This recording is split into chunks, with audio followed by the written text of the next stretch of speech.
ठीक आहे. आता आपण थोडंसं लिमिट हा टॉपिक चालू करणार आहे. हा लिमिट हा टॉपिक हा 12वीला बेसिक म्हणून लागतो, तसा तो टॉपिक 11वीला पण आहे.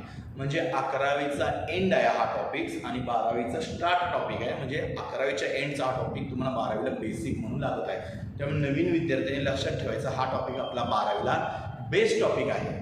हा आला तर पुढचे तुम्हाला सगळे एक्झाम्पल्स येणार आहेत. म्हणजे लिमिट, डेरिव्हेटिव्ह आणि इंटिग्रेशन हे 3 टॉपिक बेसिक म्हणून आपण 12वीला ओळखतो. त्यातला फर्स्ट टॉपिक आहे लिमिट. म्हणजे हा 11वीला पण आहे आणि 12वीचा बेस्ट टॉपिक आहे, म्हणजे 12वीच्या स्टार्टला लागणार आहे.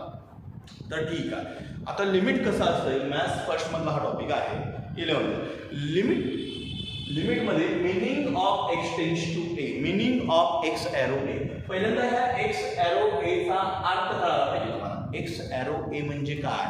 हा x arrow a. Let x be a variables and a B the constant. X हा व्हॅरिएबल आहे आणि ए काय कॉन्स्टंट. आता व्हॅरिएबल कुठले कुठले असतात मॅथ्समध्ये आणि कॉन्स्टंट नंबर आपण माहिती आहे. कॉन्स्टंट म्हणजे काय? आता व्हॅरिएबल एक्स वाय झेड असू शकतात व्हॅरिएबल्स आणि कॉन्स्टंट नंबर ए 1 2 3 4 5 हे कॉन्स्टंट नंबर असू शकतात. Let x be a variables and a B the constant. X takes values closer and closer to a. एक्सची व्हॅल्यू जवळ जवळ ए इतकी पाहिजे, but not equal to a. A नसली पाहिजे पण जवळपास ए पाहिजे. म्हणजे जवळपास काय पाहिजे? ए पाहिजे. म्हणजे आता उदाहरणार्थ सांगायचं झालं तर आता समजा एक्स हा व्हॅरिएबल घेऊया आणि एक कॉन्स्टंट नंबर घेऊया 5. ठीक आहे. एक्सची व्हॅल्यू 5 च्या जवळ पाहिजे, म्हणजे ती 4.999 ही व्हॅल्यू आहे. ती कोणाच्या जवळ आहे? 5 च्या जवळ आहे. म्हणून हे वाचताना आपण x टेन्स टू 5 असं वाचायचं वाचताना, किंवा x थोडं असं असेल 5.002 हे सुद्धा वाचताना x ची व्हॅल्यू x टेन्स टू 5 असं वाचायचं. x takes values closer and closer to a but not equal to a. x हा actually 5 नसतो. x ची value closer and closer to a but not equal to a. म्हणजे x ची value जवळ 5 इतकी पाहिजे, पण 5 हो हे लक्षात घ्या. पण आपण गृहीत धरताना ती 5 धरू शकतो. आता समजा मी सांगलीवरून कोल्हापूरला आलोय. मी सांगलीतून कोल्हापूरला येताना अगदी कोल्हापूरच्या जवळ आलोय. मी ताराबाईच्या पुतळ्यापर्यंत आलोय, कावळा नाक्यापर्यंत आलेलो आहे. मग ते आपण कसं म्हणायचं? कोल्हापुरात पोहोचलो असंच म्हणतो ना, का असं म्हणतो नाही मी कावळ्या नाक्यात आलोय अजून कोल्हापूरला आलो नाही, कोल्हापूरला आलो असं. मग तसंच आहे ते. एक्सची व्हॅल्यू जवळ 5 इतकी पाहिजे, पण ती 5 होतो, पण पकडताना आपण ती 5 पकडायची. X tends to a, value closer and closer to a. समजलं? आणि we say x tends to a हे लिहिताना आपण एक्स टेन्स टू ए म्हणायचं आणि वाचताना एक्स टेन्स टू ए, लिहिताना एक्स एरो ए असं म्हणायचं. पुढचा पॉईंट आहे meaning of x tends to a minus. एच्या डोक्यावर मायनस का दिले? एचा पॉवर मायनस का घेतलं?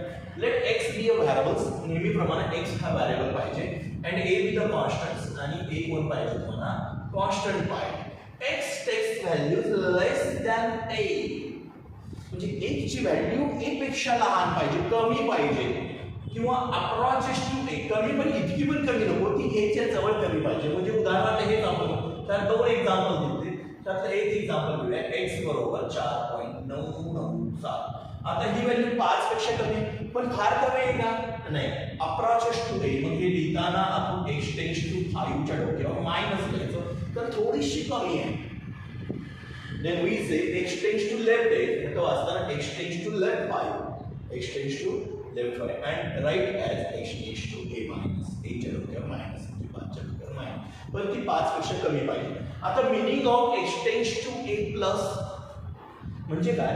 Late x be a variables and a be the constants. x हा व्हॅरिएबल असतो, a कॉन्स्टंट असतो. x takes values greater than a. एक जिथं लेस दॅन a होती इथं ग्रेटर दॅन ए आहे, म्हणजे x ची व्हॅल्यू a पेक्षा जास्त पाहिजे. म्हणजे x इज इक्वल टू 5.002 होईल. ठीक आहे. अप्रॉचेस टू ए, पुढचा मुद्दा लक्षात घ्या. अप्रॉचेस x च्या जवळच पाहिजे, म्हणजे x टेन्स टू आपण काय म्हणू शकतो? 5 प्लस, थोडीशी जास्त आहे. We say x tends to right to a. मगाशी लेफ्ट टू ए म्हणतो तो, आपण लेफ्ट टू ए म्हणतो तो, आता आपण काय म्हणायचं? x tends to right to a and written as x tends to a plus and written as x tends to 5. समजलं मी काय म्हणते ते?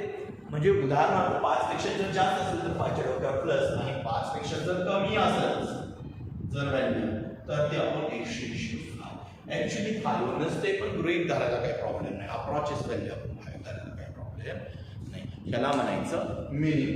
हे लिहून घ्या. आता लिहून घ्यायला आपल्याकडे वेळ नाही, व्हिडिओ कमी यायचा असतो. तुम्ही काय करायचं स्क्रीनशॉट मारा आणि लिहून घ्या. आवडा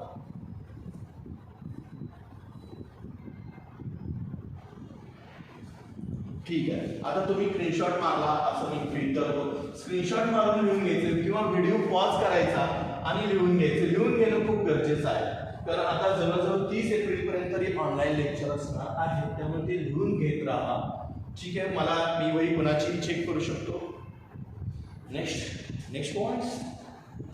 नेक्स्ट काय सांगा अल्जेब्रा ऑफ लिमिट्स. हा तर खूप महत्वाचा मीनिंग आहे. Algebra of limits. लिमिटचा algebra. Algebra of limits. Algebra of limits. Let f of x and g of x are any two functions. खूप इम्पॉर्टंट आहे हे अल्जेब्रा ऑफ लिमिट्स. तुम्ही पाठच करायचा हा अल्जेब्रा ऑफ लिमिट्स. ठीक आहे. आता इकडे बघा अल्जेब्रा ऑफ लिमिट्स मध्ये मी दोन फंक्शन कन्सिडर करतोय. एक f of x आणि दुसरं g of x. हे दोन कन्सिडर केलेले फंक्शन्स आहेत. मग मी काय करतो दोन फंक्शनच्या काहीतरी व्हॅल्यू कन्सिडर करतो. मग लिमिट एक्सटेंड्स टू ए. आता हे वाचताना कसं वाचायचं लिम म्हणजे लिमिट. लिम म्हणजे काय limit. Limit x tends to a. F of x ची व्हॅल्यू आपण एल मानूया and limit x tends to a दुसरं फंक्शन आहे g of x. G of x ची व्हॅल्यू एम मानूया. लेट कन्सिडर करूया. हे मी कन्सिडर केलेलं आहे. Limit x tends to f of x is equal to L. Limit x tends to a g of x is equal to M. तर algebra काय सांगतो बघा. फर्स्ट रूल्स असा आहे की समजा लिमिट दोन फंक्शन मध्ये बेरीज असेल. अतिशय इंटरेस्टिंग आहे. दोन फंक्शन मध्ये बेरीज असेल. आता ह्या दोन फंक्शन मध्ये काय बेरीज आहे तर दोन्हीला लिमिट द्यायचं. Limit x tends to a f of x plus limit x tends to a g of x. त्या दोन फंक्शन मध्ये बेरीज आहे. मी ऍक्च्युअली लिमिट दोन्हीला वापरायचं. ह्याचा आन्सर काय दिलाय एल आणि ह्याचा आन्सर काय दिलाय एम. आन्सर काय येणार याचा एल प्लस एम. दुसरं समजा दोन फंक्शन मध्ये सबट्रॅक्शन दिले असेल तर समजा दोन फंक्शन मध्ये सबट्रॅक्शन आहे तर लिमिट वापरताना दोन्ही तो वापरायचा. Limit x tends to a f of x minus limit x tends to a g of x. आता तुम्हाला एक गोष्ट होतो तुमचे पाण्याचं कनेक्शन असेल घरामध्ये पाणी येण्याचं जे कलेक्शन आहे तसंच लिमिट आहे. ह्या दोन फंक्शन मध्ये बेरीज आहे लिमिट आहे. दोन फंक्शन मध्ये लिमिट वापरा. Limit x tends to f of x limit x tends to a g of x is l plus m. दोन्ही लिमिट वापरा. Limit x tends to f of x limit x tends to g of x त्याच्यात काय minus म्हणजे L minus M. तिसरा असा आहे की गुणाकार असेल तर असू दे. पाण्याचं कनेक्शन दोन्ही घराला लागतं. एका घराला दोन चालत नाही. तसं दोन्ही घराला सुद्धा काय द्यायचं लिमिट द्यायचं. आता गुणाकार असेल limit x tends to a f x into g x. आता ह्या दोन फंक्शन मध्ये काय गुणाकार. दोन्ही फंक्शनचा गुणाकार करायचा. Limit x tends to a f x into limit x tends to a g x is equal to l into m. Friends answer काय आहे एल इंटू एम. चौथा limit extends to a fx upon gx. म्हणजे limit extends to fx upon limit extends to a gx. म्हणजे आता समजा गुणाकार असेल तर दोन्हीच्यात लिमिट्स. वजाबाकी असेल तरी पण दोन्हीच्यात लिमिट्स. बेरीज असेल तरी पण दोन्हीच्यात लिमिट्स. गुणाकार असेल तर भागाकार असेल तरी पण दोन्हीच्या लिमिट्स. आणि याचा आन्सर येणार l by m. M is not equal to 0. कारण वरच्याची व्हॅल्यू आपण एल कन्सिडर केल्या खालच्या फंक्शनची व्हॅल्यू काय कन्सिडर केल्या एम कन्सिडर केल्या तरी त्याचा आन्सर काय येणार एल बाय एम. एक साधे रूल्स आहेत. ॲडिशन असेल तर दोन्हीला लिमिट्स. सबट्रॅक्शन असेल तरी दोन्हीला लिमिट्स. इंटू असेल फंक्शनमध्ये मल्टिप्लिकेशन असेल तरी दोन्ही भागाकार असेल तरी पण दोन्हीला काय करायचं आहे, लिमिट वापरायचं. आता समजा असं असेल तर के बाहेर असेल, के लिमिट एक्सटेंड्स टू के. समजा आता उदाहरणार्थ हे काय आहे, समजा दोन फंक्शन आहेत तुमच्याकडे, एक एक्स आहे आणि एक साइन एक्स आहे. हे किती फंक्शन आहेत, दोन. आता दोन्ही फंक्शन मध्ये काय आहे, गुणाकार आहे. मग ते दोन्ही फंक्शन मध्ये एक्सटेंड्स टू के वापरू शकता असं मिनिंग आहे त्याचं. समजलं, एक अल्जेब्रिक फंक्शन घेतलंय, एक ट्रिग्नोमेट्रिक फंक्शन घेतलंय, दोन्ही मध्ये पण तुम्ही काय करू शकता, लिमिट यूज करू शकता. हा समजा ह्याच्यात वजाबाकी असती तरी तुम्ही दोन्ही फंक्शन मध्ये काय करू शकला असता, लिमिट यूज करू शकला असता. हे लक्षात घ्या. फंक्शन कुठलेही असू द्या, एक्स आणि साइन एक्स असतील असं नाही, एक्स आणि कॉस असेल, कुठलेही असेल, त्यांचा भागाकार असेल तर दोन्ही लिमिट वापरायचं. पण समजा एक कॉन्स्टंट असेल तर, समजा एक फंक्शन कॉन्स्टंट असेल तर limit x tends to a k f of x असं असेल. आता ह्यात काय के इज कॉन्स्टंट, कॉन्स्टंट बाहेर घ्यायचं आणि लिमिट एक्सटेंड्स टू ए कोणाला वापरायचं, एफ ऑफ एक्स मध्ये. म्हणजे फॉर एक्झाम्पल तुम्हाला द्यायचं झालं तर समजा 2 sin x असेल, 2 sin x असेल आणि ह्याला आपल्याला लिमिट यूज करायचं आहे. आता एक कॉन्स्टंट फंक्शन आहे, के वेअर के इज कॉन्स्टंट. के कुठलं फंक्शन आहे, कॉन्स्टंट. एक कॉन्स्टंट फंक्शन आहे, ते काय कॉन्स्टंट आहे. तर अशा वेळी आपण के बाहेर घ्यायचा आणि लिमिट कोणाला द्यायचं, लिमिट कोणाला द्यायचं, साइन एक्स ला. याचा अर्थ एक्स टेंड्स टू ए म्हणजे x ची व्हॅल्यू किती असते, a असते, तेव्हा याचा अर्थ 2 sin a असेल. ते आपण बघणार आहे, पण तुम्हाला उदाहरण म्हणून सांगितलं. रूल्स फक्त लक्षात ठेवा, कॉन्स्टंट काय घ्यायचं आहे, बाहेर घ्यायचं. हे 5ही रूल्स लिहून घ्या स्क्रीनशॉट मारून. आता आपण स्टँडर्ड लिमिट घ्यायचं आहे, हे स्क्रीनशॉट मारून लिहून घ्या.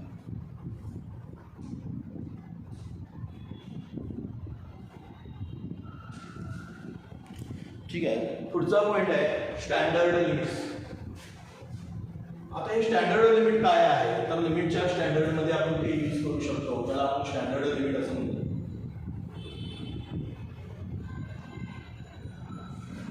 स्टँडर्ड लिमिट, स्टँडर्ड लिमिट हे काय असतं, स्टँडर्ड लिमिट. तर स्टँडर्ड लिमिट म्हणजे काय, समजा लिमिट एक्सटेंड्स टू ए आहे आणि ए मध्ये तर ह्याचा अर्थ एच येतं. कारण का तुम्हाला सांगतो, एक्सटेंड्स टू के चा अर्थ असा होतो की एक ची व्हॅल्यू जवळजवळ ए इतकी आहे.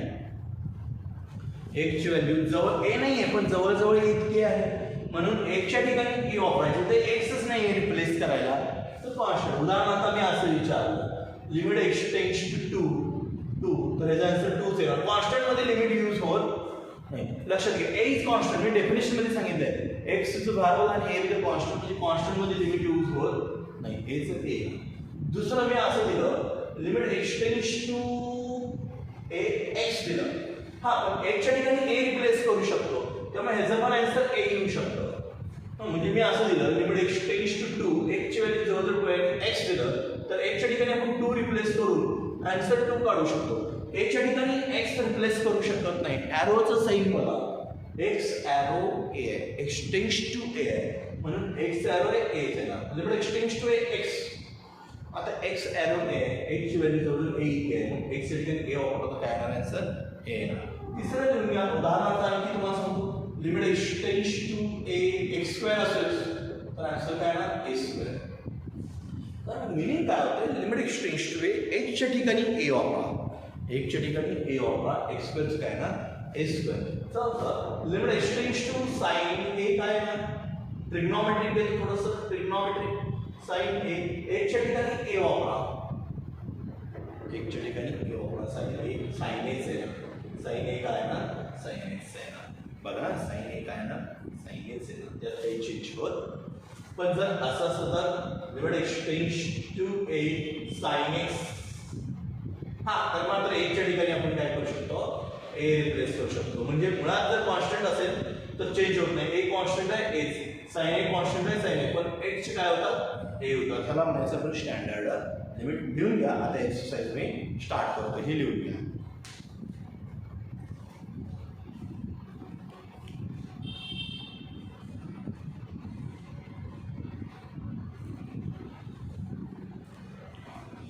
आता एक्सरसाइज आपण स्टार्ट करूया.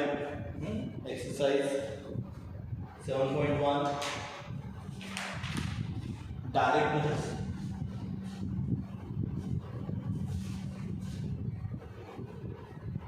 बऱ्यापैकी तुम्हाला लिमिट आता लक्षात आलेलं आहे. Exercise 7.1 type first direct methods. आता एक रूल सांगतो तो तुम्ही कायमस्वरूपी लक्षात ठेवा. तो लिमिटचा रूल आहे. तुम्ही कायमस्वरूपी लक्षात ठेवा. एक लिमिटचा रूल आहे तो कुठलं पण लिमिटचं एक्झाम्पल सोडवताना अनलिमिटेड आन्सर काढायचा. 2/0 आन्सर अनलिमिटेड येते. लिमिटमध्ये नाही चालत. 2/0 सॅटिस्फाय होत नाही. -3/0 ह्याचा पण आन्सर इन्क्लूड होते, सॅटिस्फाय होत नाही. 1/0 नाही होत, हे आन्सर सॅटिस्फाय होत नाही. -17/0 not satisfy. b/0 is not satisfy. लिमिटमध्ये हे आन्सर सॅटिस्फाय होत नाही. मग लिमिटमध्ये सॅटिस्फाय काय होतं? काहीतरी लिमिट मिळालं पाहिजे. पण 0/7 चालेल कारण ह्याचा आन्सर 0 येतो. खालच्या साईडला 0 असेल तर आन्सर काय येतंय? Unlimited, infinity. लिमिटमध्ये सॅटिस्फाय होतं पण हे लिमिटमध्ये सॅटिस्फाय होतं.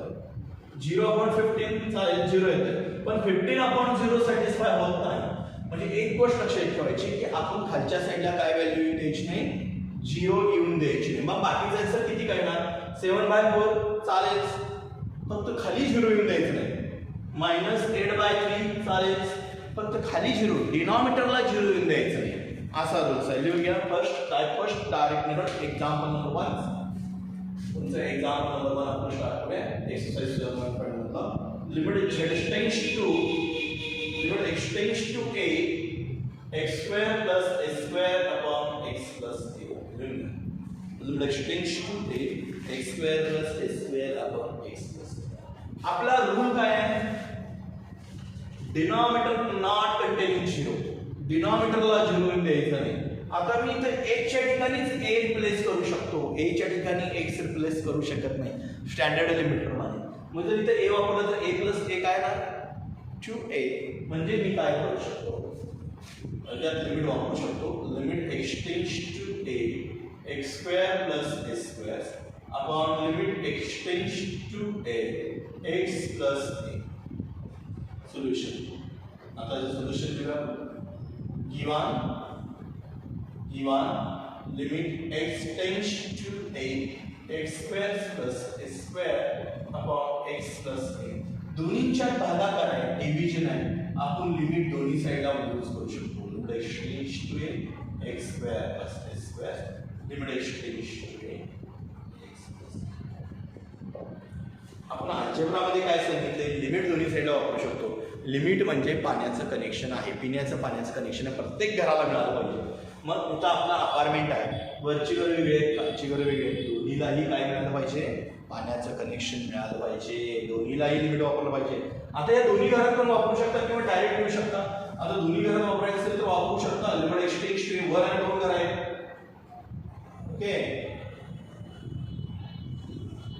मग प्रत्येकाला लिमिट देऊ शकता तुम्ही. आता इथं बघा, एक च्या ठिकाणी a वापरा, काय होणार? a². इथं पण एक च्या ठिकाणी a वापरलं. इथं ऑलरेडी a² आहे ना. मी काय सांगितलं? x च्या ठिकाणी a रिप्लेस करता येतो, a च्या ठिकाणी कॉन्स्टंट मध्ये रिप्लेस करता येत नाही. ही कॉन्स्टंट व्हॅल्यू आहे, तशीच ठेवा.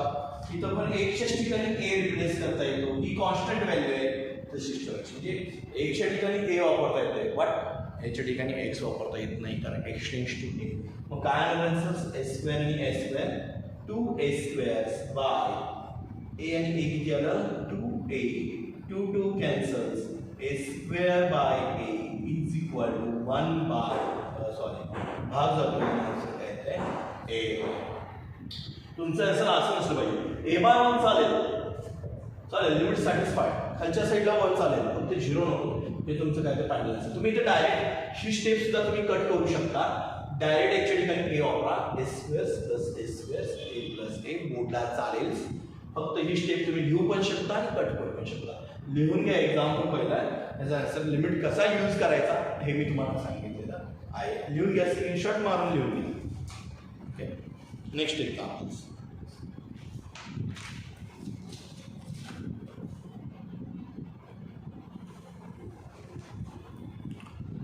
ठीक आहे. नेक्स्ट एक्झाम्पल थोडंसं वेगळं घेऊया आपण. म्हणजे एवढंच एकच काळजी घ्यायची आहे आपण लिमिट सोडवताना की खालच्या साईडला 0 नको. तुम्ही स्क्रीनशॉट मारून लिहून घ्या एक्झाम्पल. वहीमध्ये व्हिडिओ पॉज करून लिहून घ्यायचे. वही कंप्लीट करायची. मी ज्यावेळी ऑफलाईन लेक्चर चालू करेन त्यावेळी मी तुमची लिमिटची वही चेक करणार की तुम्ही लिमिट सोडवलेलं आहे का नाही.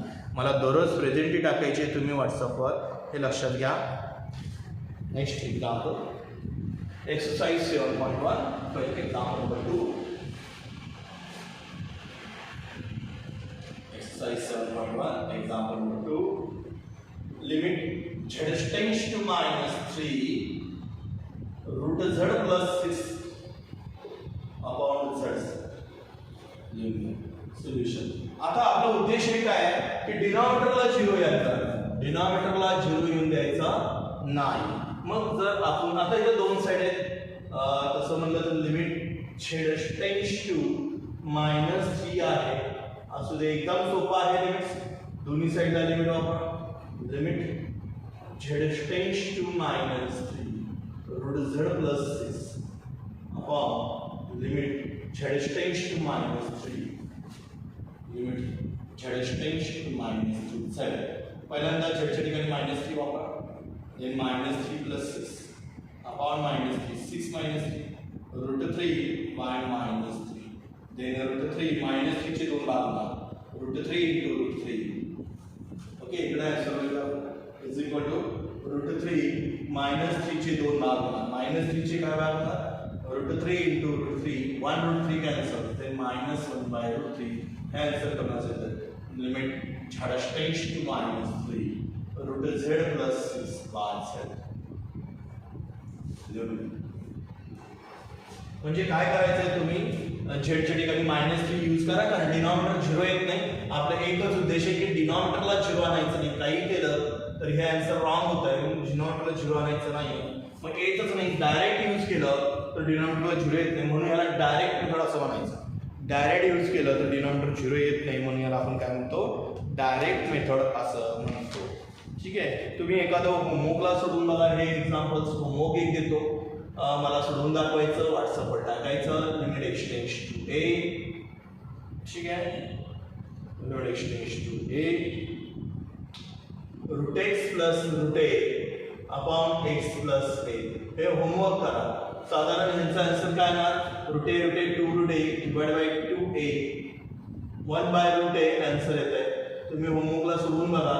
हे येते का तुम्हाला root x plus root a upon x plus a. खूप सोपं आहे. तुम्ही एकदा सोडवून तर बघा. ठीक आहे. Next example number 3 evaluate. Example number 3 evaluate करा. Next example limit x tends to 3 root 2x plus 6 upon x. Root 2x plus 6 upon x. ठीक आहे. दोन्ही साईडला लिमिट द्या, काही प्रॉब्लेम्स नाही. सोल्युशन दोन्ही साईडला लिमिट द्या. Limit x tends to 3 root 2x plus 6 upon x. दोन्ही साईडला लिमिट द्या. Limit x tends to 3 root 2x plus 6 upon limit x tends to 3 x. x च्या ठिकाणी 6 वापरा. then 2 into 3 plus 6 upon 3 root 6 plus 6 by 3 root 12 by 3. हे तुमचा answer आहे. पण रूट 12 आपण सॉल्व करू शकतो. Root 12 means root 4 into 3 by 3. बाहेर कोण येणार रूट 4 2 रूट 3 by 3. हा 3 पण आपण सॉल्व करू शकतो.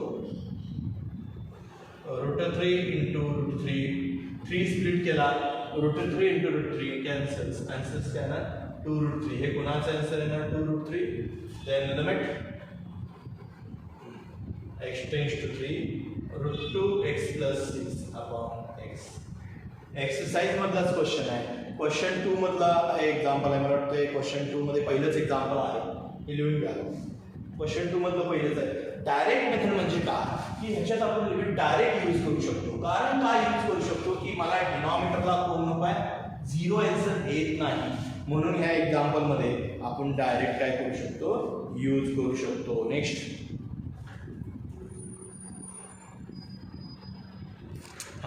तुम्ही एक सोडवा, तुम्हाला मी एक होमवर्कला देतो, ठीक आहे, होमवर्क करून आणायचा. होमवर्कला 2 देतो तुम्हाला मी, होमवर्क डायरेक्ट मेथडचे देतो, ठीक आहे. इव्हॅल्युएट एक्झाम्पल नंबर 4 आणि 5. Evaluate limit x tends to 1 root x plus x upon x. सोपा आहे, डायरेक्ट x च्या ठिकाणी 1 वापरा, डिनॉमिनेटर 0 येणार नाही. 5व evaluate limit x tends to 5 x square plus 5 upon x plus 5. 2 homeworks direct मेथडमध्ये जर 5 वापरला तर डिनॉमिनेटर काय येत नाही, 0 येत नाही. नेक्स्ट क्वेश्चन 4 तुमचं काय असेल ते एक्झाम्पल्स. समजलं डायरेक्ट मेथड म्हणजे काय करायचं, आपण डायरेक्ट यूज करायचा आहे. Evaluate limit x tends to 4 limit z tends to -5 1 by z plus 1 by 5 upon z plus 5. Exercise मधलं एक्झाम्पल आहे, लिहून घ्या. इथं थोडासा प्रॉब्लेम आहे. तर झेडच्या ठिकाणी जर तुम्ही -5 यूज केला तर डिनॉमिनेटर काय येणार, okay, denominator 0 cannot satisfied in limit. Unlimited answer म्हणजे आन्सर इन्फिनिट येते, लिमिट मध्ये सॅटिस्फाय होत नाही. मग तुम्ही नेहमीच्या पद्धतीने सोडवायचा solution. Limit z tends to -5. आता इथं नाही सोडवायचं, कारण काय होणार आहे, डिनॉमिनेटर 0 येणार आहे. डायरेक्ट सोडवता येते, थोडीशी प्रोसिजर करायला लागणार तुम्हाला. 5 ला ट्रान्सलेशन करा, 1 by z plus 1 by 5 upon z plus 5. थोडीशी प्रोसिजर करा, क्रॉस मल्टिप्लिकेशन करा, 5 plus z upon 5z upon z plus 5. म्हणजे काय येणार, limit z tends to -5 z plus 5 वरच्या साईडला, खाली 5z घ्या, 5z into z plus 5, z plus 5 z plus 5 cancels. Limit z tends to -5 1 by 5z. आता झेडच्या ठिकाणी -5 जर यूज केला तर डिनॉमिनेटर 0 येईल का, काय होणार sir, limit z tends to -5 1 by 5z. मला काय विचारायचं आहे, झेडच्या ठिकाणी जर -5 यूज केलं तर डिनॉमिनेटर 0 येत नाही, काय ते बघूया, 1 बाय 5 इंटू -5 1 बाय -25 -1 बाय 25. हे तुमचं फायनल आन्सर आहे. 5 गुणिले 5 25. म्हणजे पहिली टाईप संपलेली आहे आपली. एक्सरसाइज मध्ये सुद्धा 3-4 एक्झाम्पल मी घेतलेले आहेत. ह्याचं पहिली टाईप काय की डिनॉमिनेटर 0 येऊन द्यायचं नाही. लक्षात ठेवा, लिमिटची सुरुवात झाली आहे, आता सुरुवात आहे, अजून लिमिट खूप मोठा आहे. फक्त डिनॉमिनेटर काही येऊन द्यायचं नाही, 0 येऊन द्यायचा नाही. ही गोष्ट लक्षात ठेवा, लिमिटचा पहिला रूल्स आहे. आणि हे लिहून घ्या, त्याला डायरेक्ट मेथड का म्हणतात, कारण डायरेक्ट आपण व्हॅल्यू यूज करू शकतो आणि डिनॉमिनेटर 0 येत नाही. ठीक आहे, राहिलेले एक्झाम्पल आपण दुसऱ्या लेक्चरमध्ये बघणार आहे. लिहून घेतो.